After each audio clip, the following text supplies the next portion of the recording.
Hello friends, आज हम बात करेंगे इंपॉर्टेंट और यूजफुल टॉपिक के बारे में। आज हम बात करेंगे हार्ट पेशेंट्स में सांस फूलने की प्रॉब्लम जो होती है उसके क्या कारण हो सकते हैं।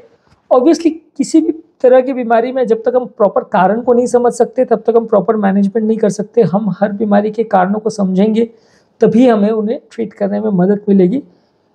आज हम बात करेंगे हार्ट फेलियर वाले पेशेंट्स या हार्ट के पेशेंट्स में, अलग अलग तरह की हार्ट की बीमारी वाले पेशेंट्स में क्या क्या कारण हो सकते हैं जिससे उनको सांस फूलने का प्रॉब्लम हो, और साथ ही साथ हम ये भी डिस्कस करते चलेंगे कि उसके लिए हम क्या कर सकते हैं ताकि ब्रेथलेसनेस का प्रॉब्लम ना हो। टॉपिक पर जाने से पहले रिक्वेस्ट करूंगा कि जो लोग भी हमारे चैनल पर नए हैं हमारे चैनल को सब्सक्राइब करें। ऐसा करने से चैनल को कंटिन्यू करने के लिए हमें मोटिवेशन, इंस्पिरेशन और ताकत मिलती है। देखिए, सबसे पहले सांस फूलने का इंपॉर्टेंट रीजन ये है कि ओवरऑल हार्ट फेलियर जब होता है तो सारे शरीर का oxygen supply, glucose supply compromise हो जाता है।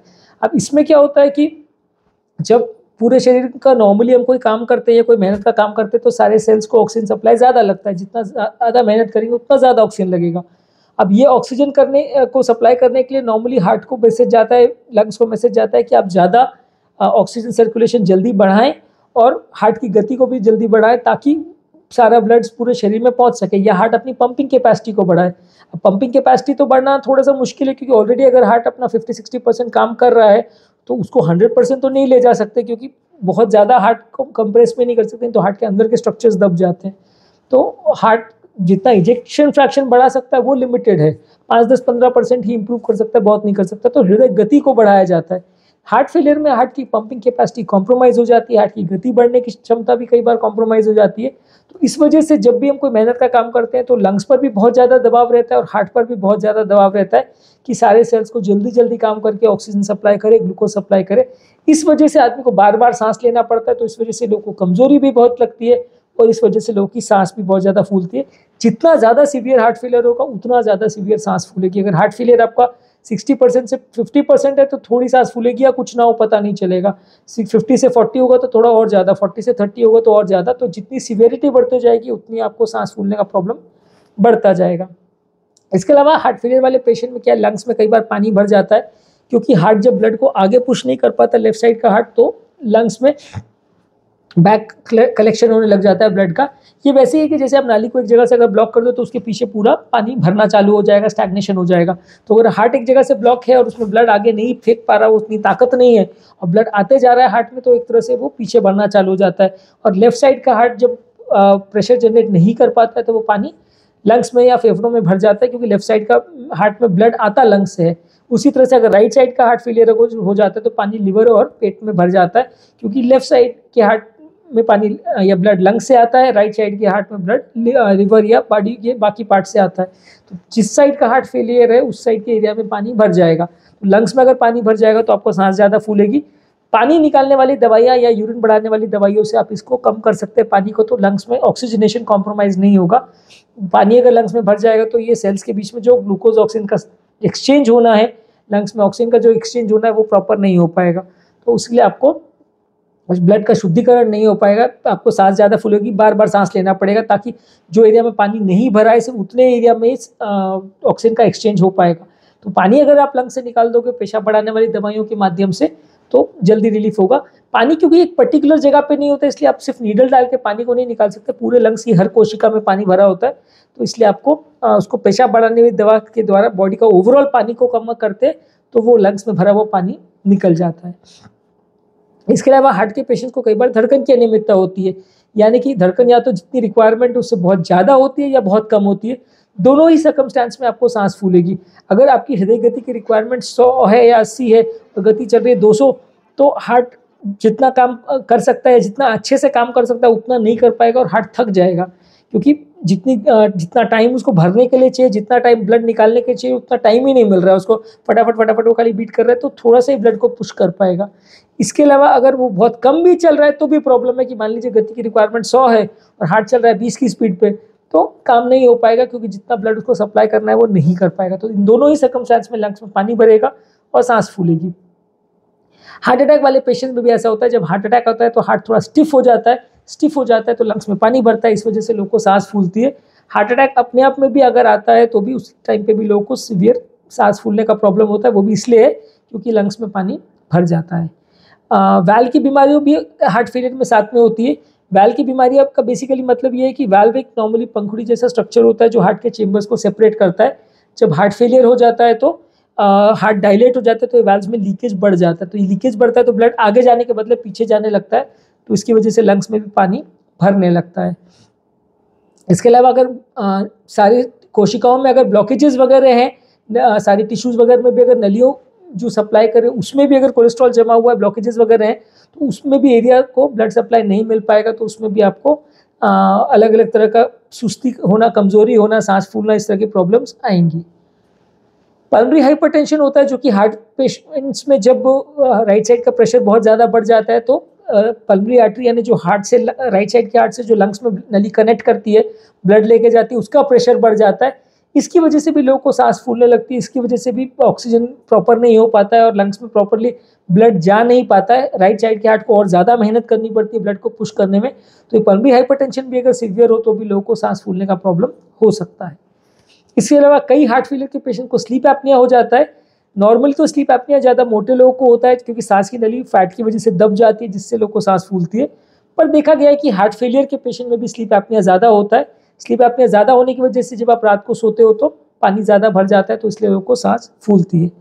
इसके अलावा ऑर्थोपनिया में भी यही होता है। ऑर्थोपनिया का बेसिकली मतलब ये है कि जब हम रात को सोते हैं तो पाँव का पानी जो है वो ग्रेविटेशनल फोर्स की वजह से लंग्स की तरफ आता है।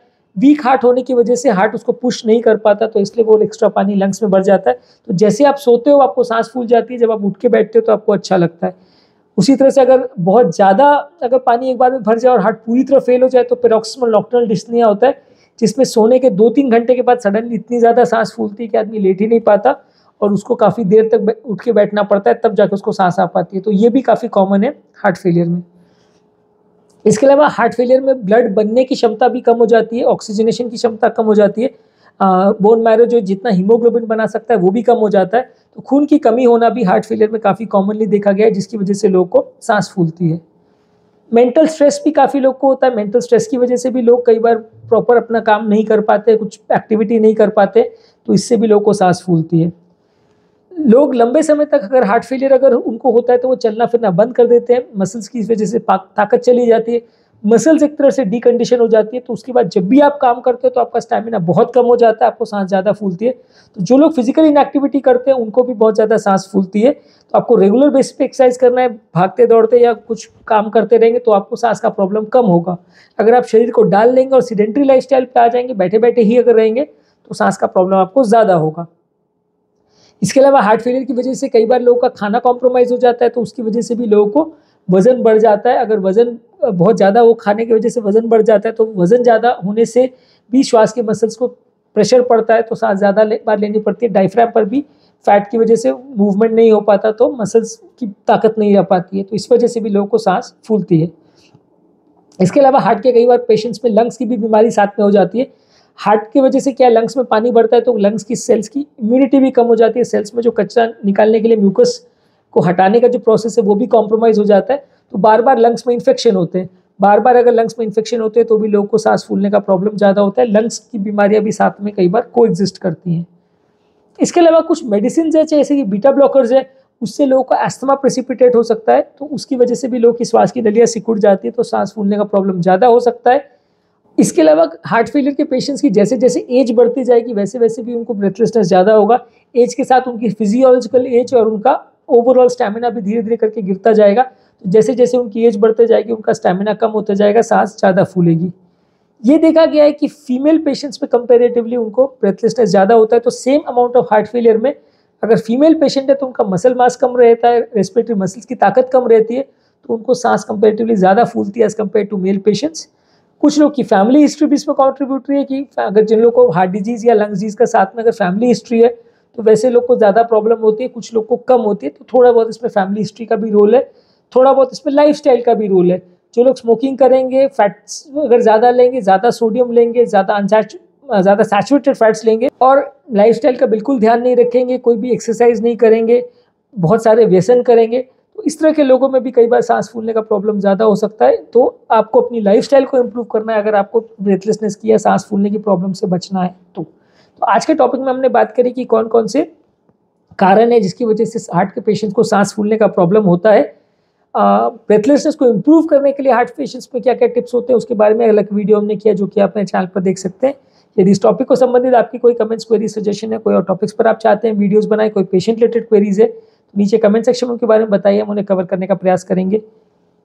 अंत में डॉक्टर नवीन अग्रवाल, मैं तहे दिल से आपका शुक्रिया अदा करूँगा कि आपने इस टॉपिक को एंड तक देखा और डेफिनेटली आपको कुछ नए पॉइंट्स इससे मिले होंगे। जो लोग हमारे चैनल पर नए हैं उन्हें रिक्वेस्ट करूँगा कि चैनल को सब्सक्राइब करें।